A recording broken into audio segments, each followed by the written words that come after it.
শহীদ বুদ্ধিজীবী দিবসের প্রথম প্রহরে জাতির শ্রেষ্ঠ সন্তানদের স্মরণ করেছে বিভিন্ন শ্রেণী পেশার মানুষ। দিবসটি উপলক্ষে শনিবার 14 ডিসেম্বর রাত 12টায় রাজধানীর রায়ের বাজার বধ্যভূমি স্মৃতিসৌধে মোমবাতি প্রজ্বলন ও ফুল দিয়ে স্মরণ করা হয় শহীদ বুদ্ধিজীবীদের।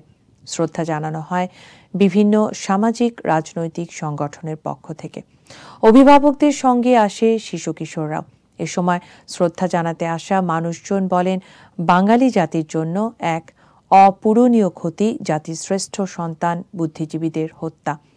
শহীদ বুদ্ধিজীবীদের আত্মত্যাগ থেকে অনুপ্রেরণা নিয়ে ও তাদের দেখানো পথেই ভবিষ্যৎ বাংলাদেশ বিনির্মাণের প্রত্যয় জানান তারা।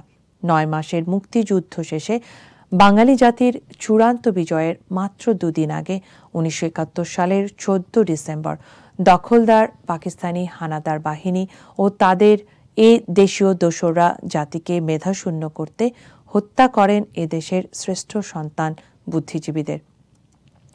এদিকে 14 ডিসেম্বর শহীদ বুদ্ধিজীবী দিবস উপলক্ষে জাতীয় পর্যায়ে বিভিন্ন কর্মসূচি গ্রহণ করা হয়েছে।